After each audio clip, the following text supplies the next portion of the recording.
and get started, and whoever joins us, because it's 2 or 3, we need to get going. So, just a few quick things. EpiPen, which I printed out the slideshow there because I'm not being able to put it up here because we have the Zoom up here. But EpiPen, we got it in 2 days ago. I got it. So we have it in hand now. We're still waiting on the policy writers to finish the legal stuff on it. But once we get that back, we can figure out a date to implement this. For those of you who weren't here, that meeting we're talking about EpiPen, we now have stock EpiPen so that if we have a kid that has a allergic reaction and that's not known, we have the ability to give them epinephrine if they need it. So especially in D-Port, that was a big concern because we have kids, if they get stung or something, we don't know that they're going to have an anaphylactic reaction. So it's the response time for EMS is 20 minutes out there. So that's very important for them. Anyways, so hopefully soon we'll get that going and implemented. Another thing too, quickly, COVID, it's on the downhill slide. I put some numbers on there. The number in parentheses is our region. That's the case number for our region. The other numbers are for Lamar County. I think we have as of the last one, 42 in Lamar County, which isn't a lot, so it's going down. Let's keep that good work up. And then we need to, Stacy presented, or Ms. Haygood, sorry. She presented last week about the puberty curriculum. Did everybody get a chance to review that? That was here last week. Miss Clark voted yes via email to pass it or whatever. Do we have a motion to pass that curriculum? Anybody? Oh. Anybody? Sure. Okay, go ahead. So I make the motion. Okay, thank you. Okay, and Ms. Sykes seconded it, so we can go ahead and say we passed it through. We have to present it to the school board now. That's gonna The pass. school board will do both of them in April, the elementary and the secondary. Yep. Okay. Okay, perfect. They're aware of it. Mr. Ballard's already placed it on the agenda. Perfect. So, we can just present it to the school board now.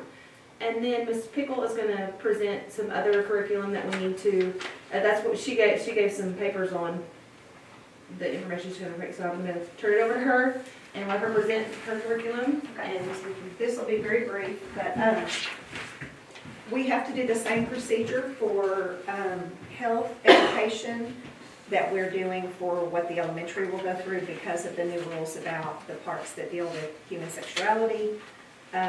We have been using in 6th grade and 8th grade, McGraw-Hill Education Health.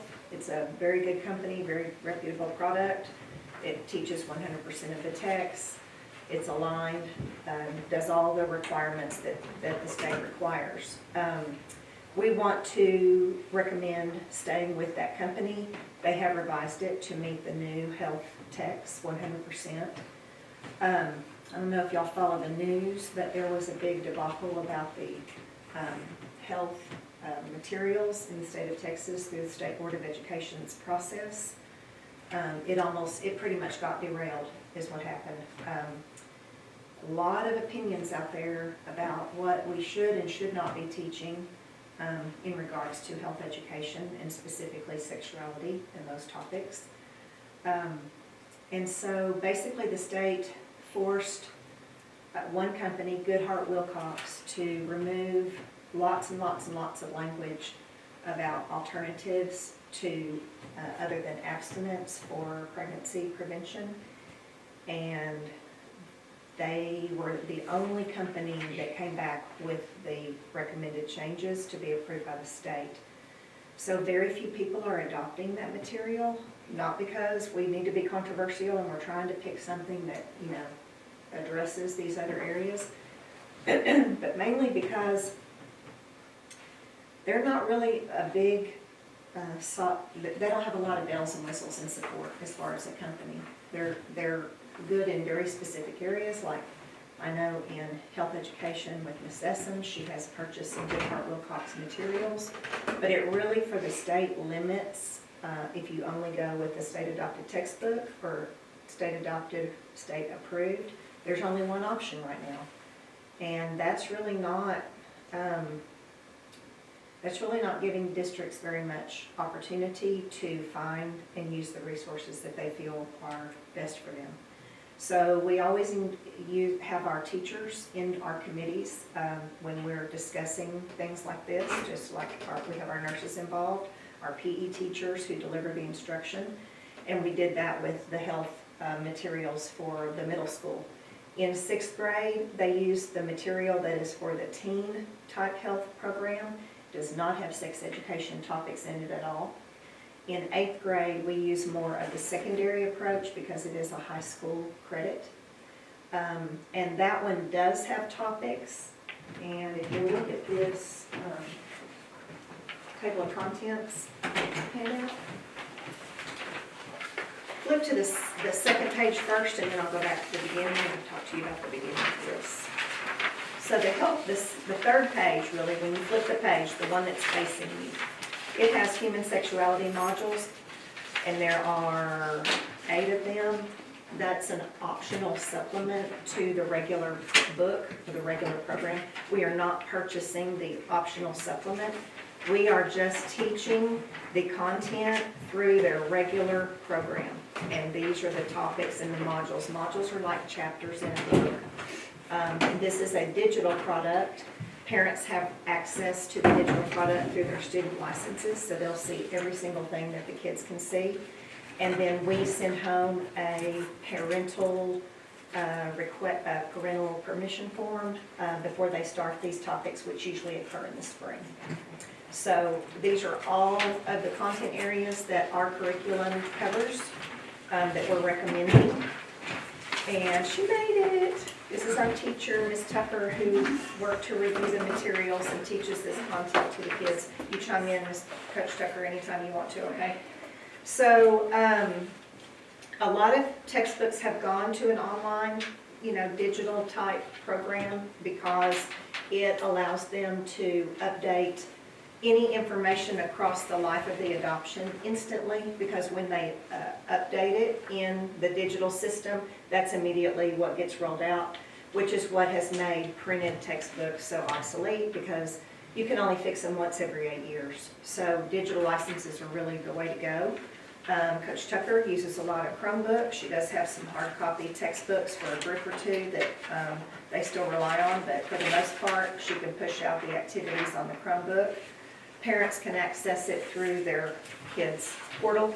They can see any lesson that the kids are seeing, and then again, they have permission.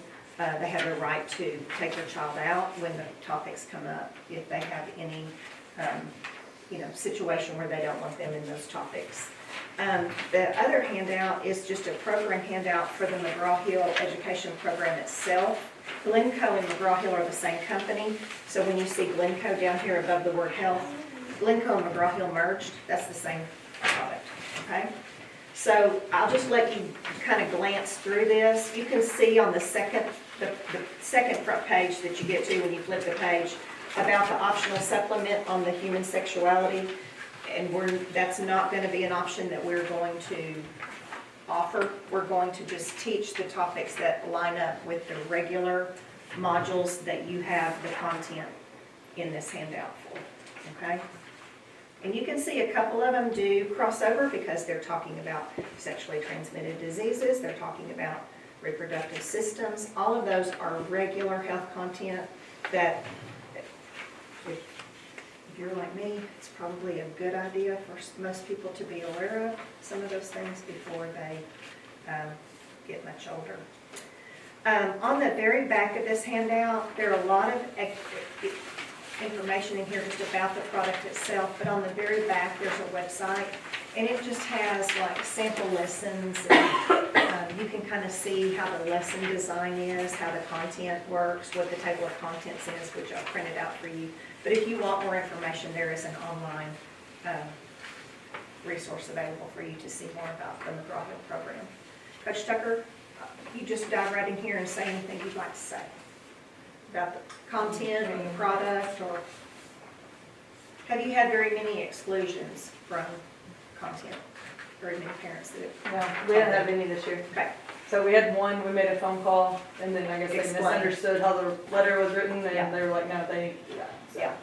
Everybody, Not that we're trying to sugarcoat it or not teach the topics, but I don't really feel like anything in the content that McGraw-Hill presents is controversial. There were some books that go pretty deeply into alternative lifestyles and things like that, and this is a very mainstream, widely adopted, kind of a common sense program, in my opinion. But I don't know if you agree with that, but I try to stay on those topics as close Yeah. to just McGraw as possible. yes. I came in like, what grade does this happen at? This is us. The 8th grade is the one that get the, what we would kind of consider the secondary view of health, because it's a high school credit. Yeah. So those kids are eighth Teach it graders. to boys and girls Yes. in the same classroom at the same time. Yes. Yep. Bless you. Yes. Mm-hmm. And then 6th graders get the teen health version, and we're gonna get the licenses for them. That's without any of these topics in it at all. It doesn't really venture But into. they're separated in 6th grade. They do boys it and in girls. PE. For your Yeah, PE, they do. yes, and they do it on Fridays. I should have known from when Reese was in school. but Yes. I forgot. Good question, good comment. Can we answer any questions while we're, yes, ma'am? So you said that there's a letter for the 8th graders that goes home, or no? Yes, the ones that are in health. The ones that are in health? Yes. Yeah. Okay. So is that an elective that they take, the health class? What could they do instead of that? Yeah. I mean, like, I would give them just a different assignment, that's a different topic, and we'll send them somewhere. you said with the ones that are in health, do they all? Oh, yeah. Well, what's It's- their, It's not elective, it's career Yeah. health. This year it's kind of a flip semester. Oh, so they do Semester have health career one and one- semester, yes. and then, okay, I see, and then the other semester would be a That's different, the- but they all have health in 8th grade? no, No, because some are having to take like star prep and all that kind of okay, stuff. okay, I see, Yeah. all right, Which fills up one of their slots. okay. So if they And that didn't, may be different next year. If- I know Yeah. he's been talking about some schedule changes. and if they didn't have health in 8th grade, then they would have to take it in high school? Is that how? Well, It's it's a local Credit, credit. that's what I was just gonna say. So, Local elective credit. It's kind of something that cannot be done if you have to do other things instead? Yes. Okay, I see. Some would not have room for it with either athletics, band, the other options. that Okay. they're- and I see.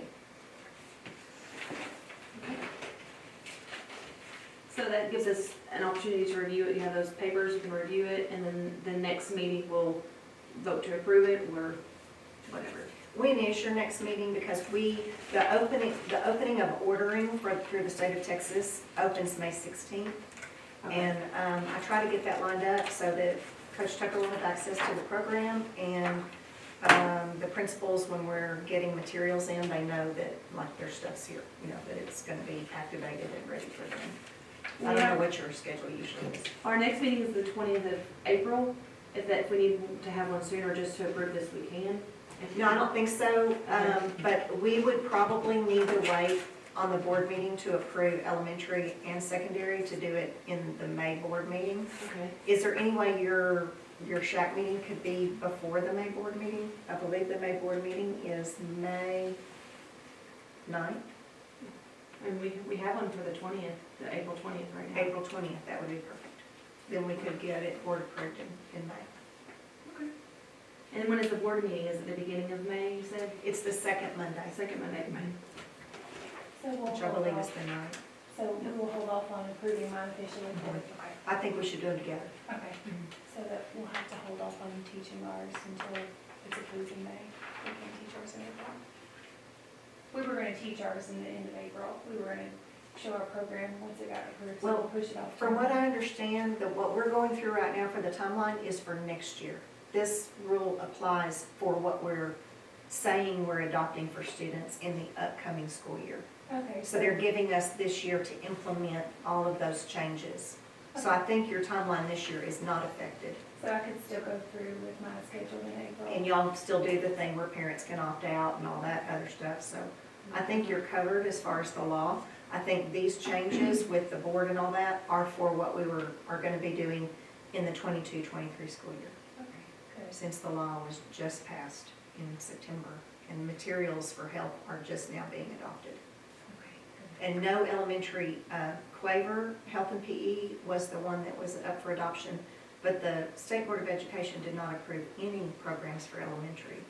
And our Quaver product that the elementary teachers would like to have does not have these topics in it. They are more lifestyle, health, nutrition, physical General fitness, general well-being, systems, how your systems operate, diseases.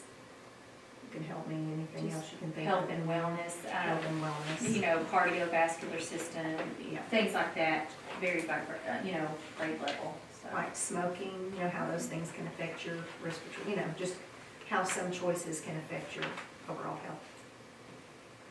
That kind of thing. Awesome. I do have one more question, I'm sorry. But with the 8th graders, I know that they're saying, they said instead of just opting out, you have to opt in. Do you have to still have to opt Yes. in? Yeah, so everyone gets a sheet, they have to check yes or no, Yes or have to no. have it signed. And Okay. then I have those like in my, I'll show Okay. you some. Cool, I didn't know any of that, okay. It used to be opt-out only, and then they changed it, so they You have to adjusted opt that. Yeah, Opt in. you have to let them know that they're telling you yes. and our sheet just has like basically all the teaks that we cover in those lessons, so everything that has to be covered. I think that's why one of the parents had a little bit of trouble understanding exactly what it was until they got a phone call, but Okay. they changed their mind real quick, so. Okay, cool. Anything else? Okay. Thank y'all for your Thank you so much, Ms. Alrighty, so our next speaker is Ms. Carla McKenzie. I'll let her introduce herself. Are you there still, Ms. Carla? I am. Hi. Uh-huh. Thank you for Can you coming. hear me? Yes, we can hear you. I got Okay. speakers, yeah. Okay, you guys, hi. My name is Carla McKenzie. I am with the Texas Department of State Health Services. I am a public health prevention specialist with the Community Health Department. And here I have Ms. Drika. I'm gonna share with you this. Hi, guys. Can everybody hear me? Yes. Yeah? Okay, all right. Well, I work with Carla in the Community Health Department, and I do the ASK training. I'm only gonna talk a few minutes, because she'll do more on her presentation. Because my training, the training that I do on ASK, which is Ask About Suicide to Save a Life, it's about a 2-hour training, but I've been able to condense it in less than 2 hours. But basically what it does, it gives you tools that you can use if you were to come in contact with somebody who had presented as being suicidal. They either talked about it or even actually voiced concern that they actually wanted to kill themselves. So what this training does, it gives you information that you can use, that you will be able to recognize those signs or symptoms and then know where to refer that person. And the way I tell people is basically like CPR, you know, how you administer the help until the right person can get there. That's what that does. It gives you those tools that you can use to administer help to that person that may be in distress until you can get that person to the right source for help, be it counseling or be it admitted into a psychiatric facility or whatever the need they call for. And again, it's about a 2-hour program that I have been able to condense. If you guys are interested in that, just please share and let me know. And it's free, and I'll come to you any time of the day, pretty much, or the evening or the weekend. I go to church, to school, wherever I'm invited to do this training. And so, with that being said, that's all I'm going to say, because again, it's just, I can't do the training. I wouldn't be able to do it today because of the time. And so I'm going to turn it back over to Carla now, and I hope that gave you enough information. So if you were to decide that you wanted to do the ASK training, we would be able to come and do that. So thank you. And just to make sure there's an understanding, it is for the staff of the school, teachers or staff, nursing, counselors, the staff. ASK is not for students. It's meant for, it is for students with conditions, 18 years or older, and that's basically your high school or college students. But ASK is basically for teachers, counselors, administrators, those in the administrative role, okay? And it is a best practice-based curriculum. Okay. Any questions about ASK? I think we're good. I can't do it. No, nobody's talking. Okay. I'm gonna go ahead and start my presentation. I'm gonna be talking about mental health for students. One second for me. My screen went away.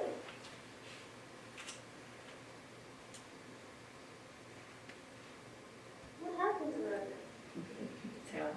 I did it. Do y'all see me?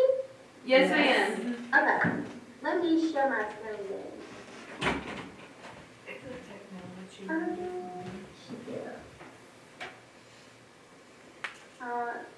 Ms. Katz, can you enable participants screen sharing? Let me see. How do you do that? Does anybody know how to do that? There's a participants. Let's see. Is there like a? Is that a microphone on the bottom left? That's for Oh, microphone and yes. for video. Oh. Share, maybe? Share desktop? No. You should see a button at the bottom that says share screen.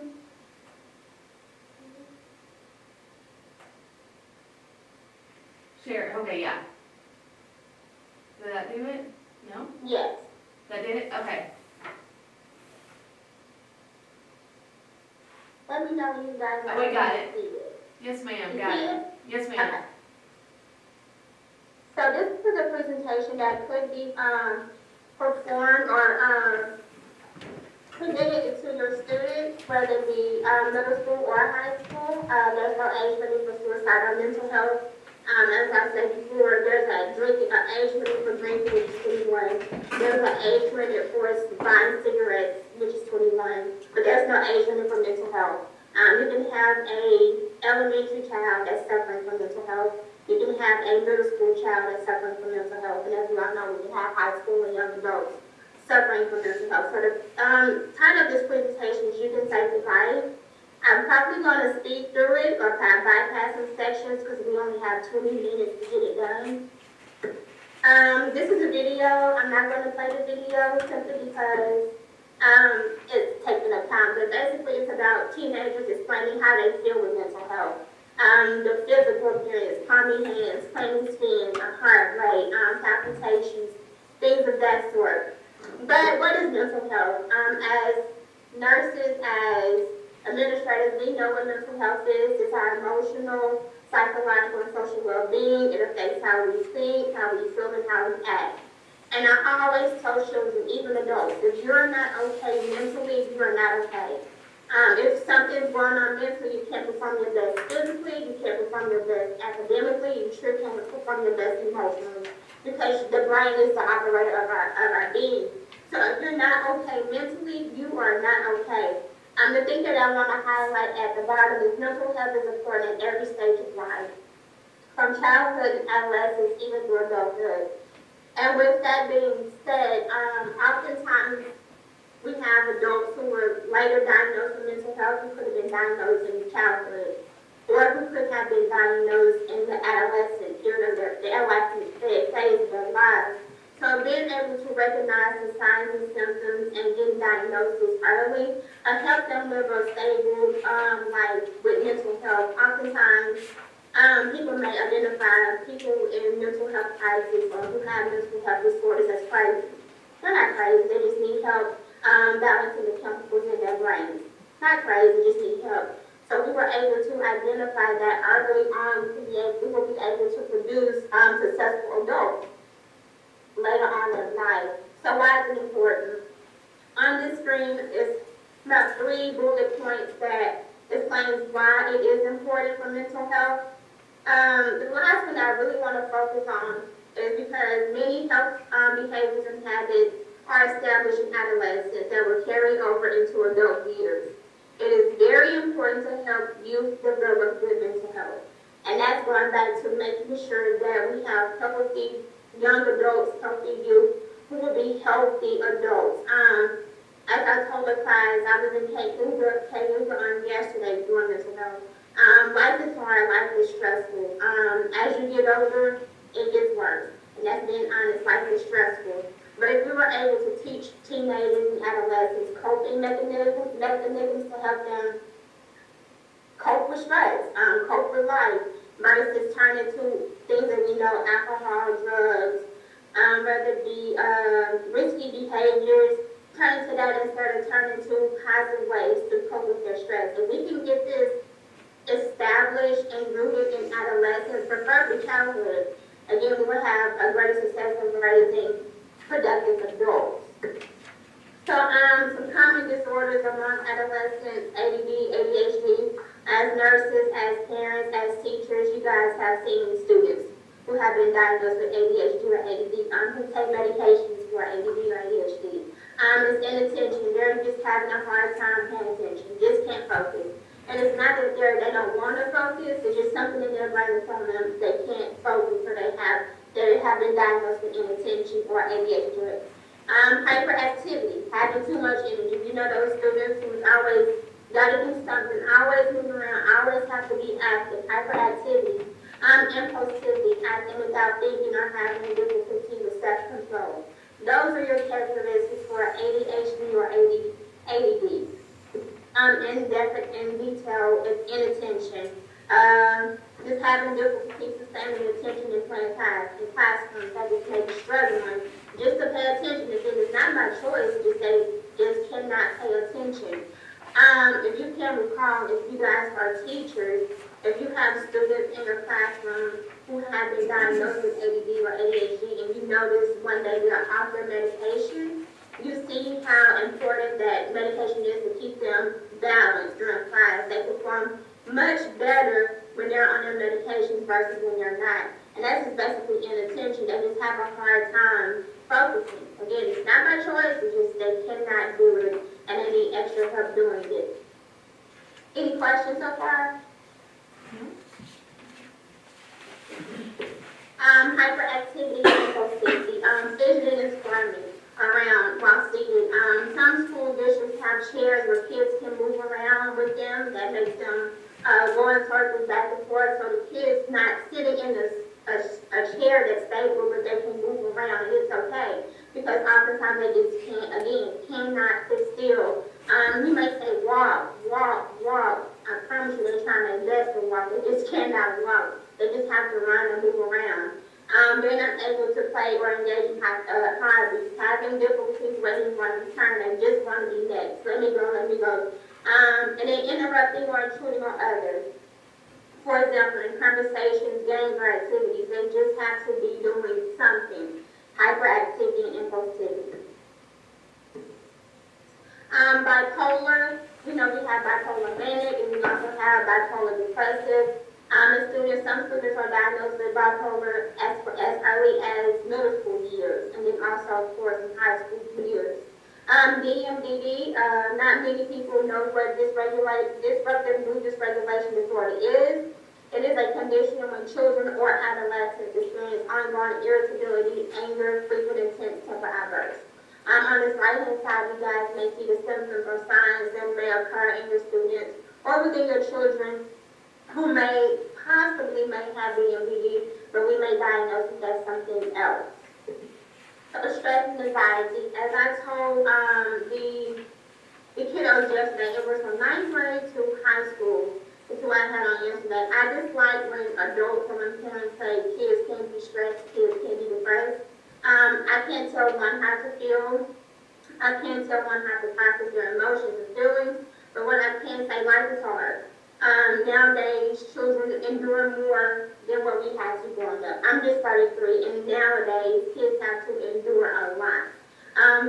Some kiddos come from single-parent homes, so they have to step up in the role in an absent mother or absent father. Some kiddos have to go to school and work to provide means. I know this scenario at 16, I work just to have money in my pocket, just for fun, just to have my money. Unfortunately, there's 16-year-old kids who are working just to pay a light bill. Imagine the stress of that, having to go to school and then having to take your responsibilities at 16. At 16, you just be enjoying life. Football, sports, dance, cheer, whatever. A 16-year-old would normally do, but having that burden or stress of paying a bill, if I don't go to work, the lights will be cut off. unfortunately, kiddos are growing up in that situation. So this chart displays stress and anxiety and how it affects our body. Stress is the external cause, anxiety is the internal cause of what may be going on. So suicide, transitioning into suicide real briefly. Suicide, of course, in the definition, suicide is suicide attempt, suicide ideation, which is referring to or thinking about, considering, or planning suicide. The problem.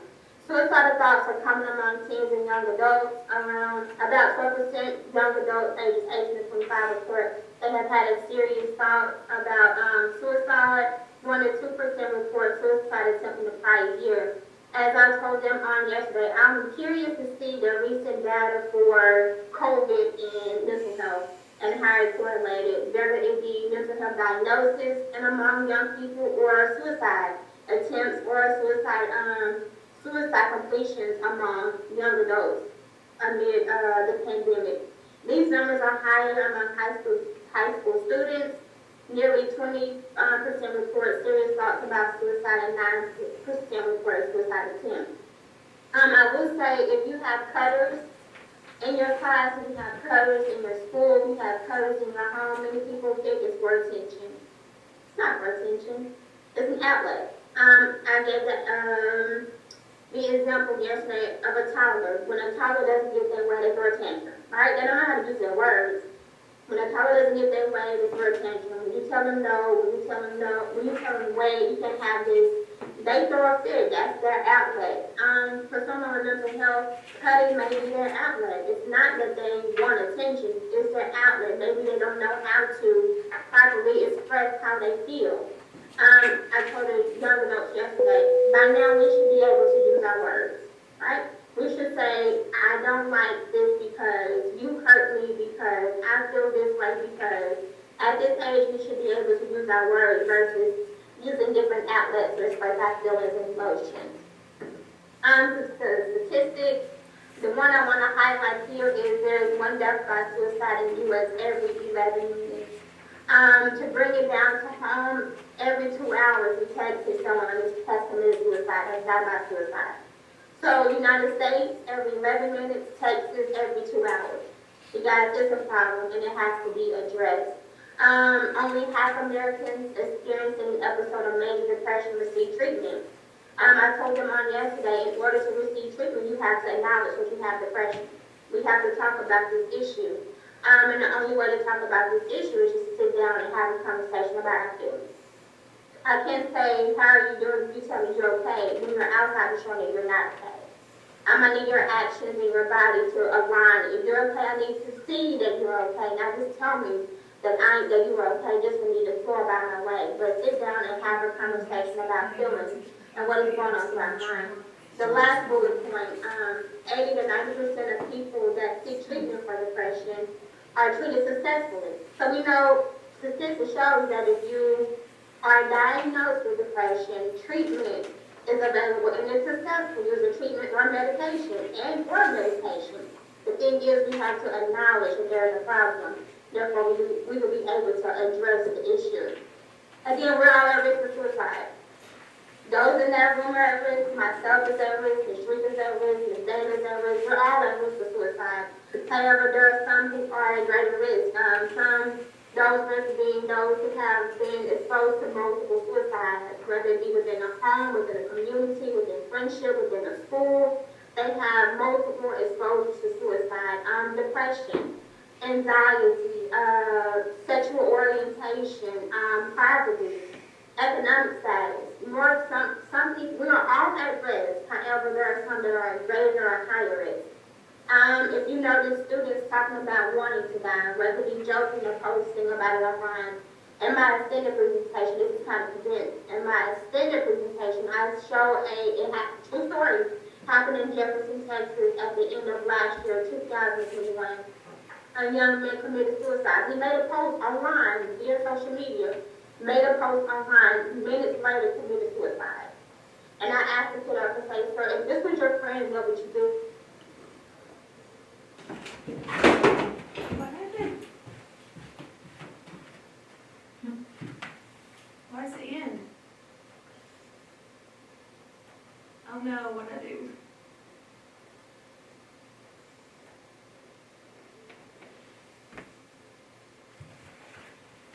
Oh no. Oh, there's a 40-minute time limit, I didn't know. Oh no, let's try again.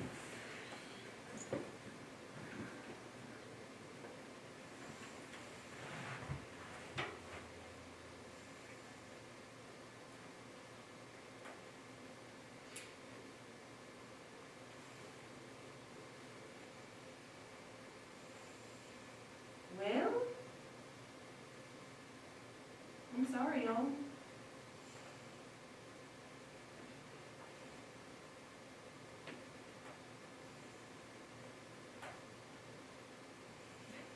Great.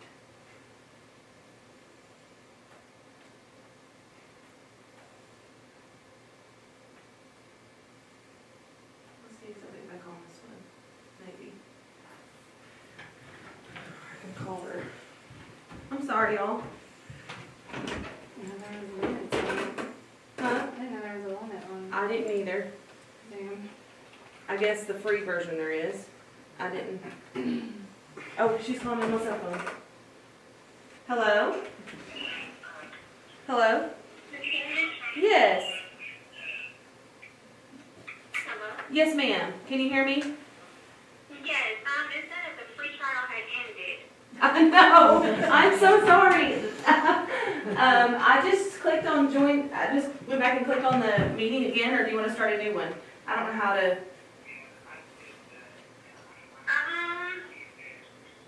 Do you guys have Teams? Teams? Do we have to? I don't know. I'm sorry.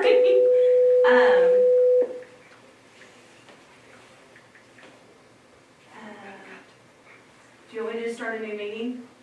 How do I, Ma'am? do you want me to just invite you to another meeting? That's fine. That's fine. Okay. You can invite you an email. Okay. Leave meeting. I'm so sorry. Oh, you're fine.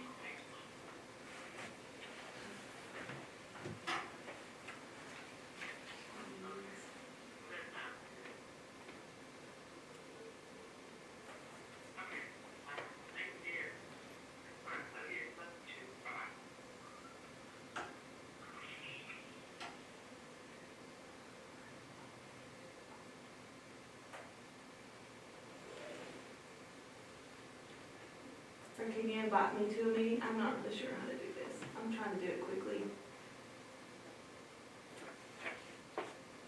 If you just want to put it on speakerphone, I can complete it that way. Okay, you're on speakerphone. I am so sorry. We have the slides. I can put those up. Okay, I'm on the slide talking about someone is thinking about suicide. Okay. Talking about wanting to die. Yes, ma'am.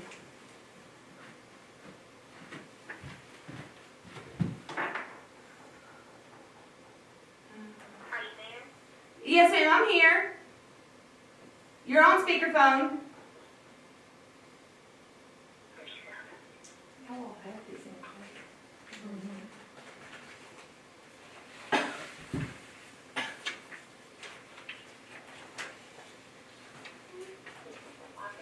You just find that someone may be talking about wanting to die, joking and posting online and everything, about the young man in Jefferson, Texas, who has posted online, a message about his mental health, and literally minutes later, he committed suicide. Feeling guilt or shame of being a burden of it, oftentimes young adults who person, they don't want, or adolescents, teenagers who person, they don't want to talk about their problems because they don't want to put their problems on anyone else. Or they feel like the adult in their lives really can't do that because they keep it to themselves. The next slide is someone feeling about suicide, whether it be empty, feeling hopeless, extremely sad or anxious, emotional or physical pain. Changing behaviors such as planning or rehearsing ways to die, withdrawing from friends, saying goodbye, displaying extreme mood swings, eating or sleeping more or less, or using drugs and alcohol more often. One of the things that may be a myth is that suicide happens with no warning. The fact is many many people give warnings of suicide, whether it be behaviors or whether it be via speech. They give warnings that they're thinking about suicide, or even if they have attempted suicide. The warning is given oftentimes as adults, we downplay the warning. And then when it's too late, when a student or a person has already completed suicide. The protective factors, as I said before, teaching kiddos how to cope and problem solve. Life is stressful. As they get older, it can become more stressful. So teaching them coping and problem solving skills, having a strong family connection, someone they can turn to when they feel like they can't turn to anyone else. Ms. Rico always tell the students, always have one support adult, no matter who it may be, pastor, auntie, uncle, grandma, grandpa, dad, brother, sister, nurse, teacher, somebody that they can go to in confidence and knowing that whatever they disclose will be kept confidential, but someone that they can go to in their time of distress. Presence of mentors and support for development of skills and interests. The next slide, access to care. Being a rural area, being rural Texas, the availability of professional help is limited. Some areas such as Tyler, Longview, our Metroplex area, we have more resources available versus you guys down in Prairiland or even in Cayuga. The amount of trained mental health professionals are limited. They may be embarrassed to seek care. They may think, some people may think that something's wrong with them or that they're crazy themselves. So that's a barrier to accessing care. Lack of transportation, I said, rural areas, it's hard to find a licensed, trained medical professional. And then if you do, how can you get there? Especially if you only have one vehicle per home and both parents, or how can you get the shout to care? And I found lack of mental health professional stigma. Stigma is everywhere, especially mental health. Being labeled as something that does not crazy or weirdo, something that don't work. As we used to say, if you know someone who takes medication for blood pressure, we don't call them, we don't say nothing wrong with them. So why should we label someone who takes medication for mental health? We shouldn't label them as negative label them. The next slide, what can you do to help? This is more for the students. On the next slide, school staff. If we can identify and support young people who are experiencing mental health symptoms, including thinking about suicide, we have the opportunity to verify it. The key is we have to identify and support. Meaning we have to actually take time and listen out to our kiddos and do what they're telling us and not brush them or push them off. There's a large gap between the number of young people thinking about suicide, 1 to 10, and the number who die by suicide, 1 to 10,000. So think about those who are thinking about it, 1 to 10. And the number who die, 1 in 10,000. Somewhere between communication and some intervention took place. In other words, there are 1,000 young people currently struggling with the idea of taking their life. Most importantly, that means that there are 1,000 opportunities to provide understanding and support. And that's what the next need is understanding and support.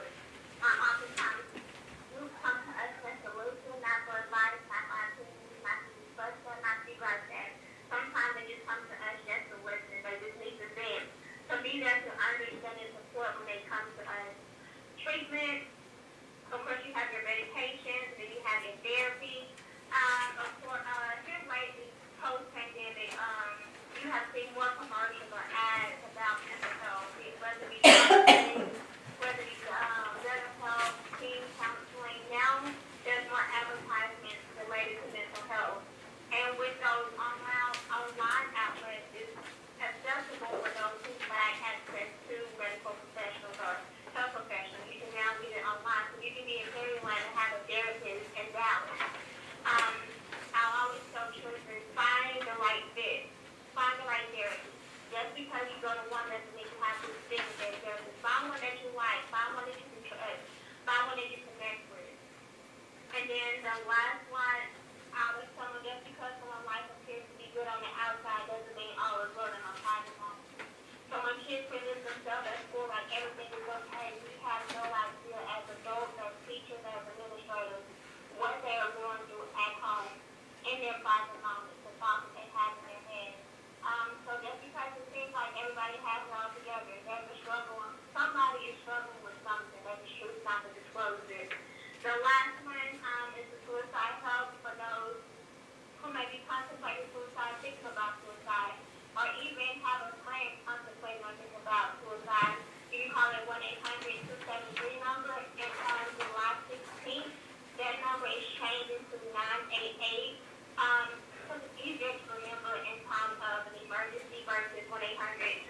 recovery. These 988 starting July 16th, and it'll connect you to the hotline. And then on the right side is the Trevor Project for those who are certified as LGBTQ. They have that access with training counselors to help them in that time of need. I also would like to say, if you guys have not mental health first aid, if you guys can consider that as teachers and nurses and administrators, that'll help you guys. Like teaching our first aid science, but it's for mental health. It'll help you provide tools for you when you have a student or even a homework that's in distress. It'll help you guys offer aid during that time versus calling for emergency 911 only. If you guys can intervene in the meantime until help arrives. It's youth mental health youth mental health first aid. And that is it, Ms. Candace. Oh, thank you so much, Miss Carla. We followed you on the slides. I really appreciate your time. Thank you so much. You're welcome. Did anyone have any questions? Anybody? Nope, I think we're all good. Thank you so much for presenting.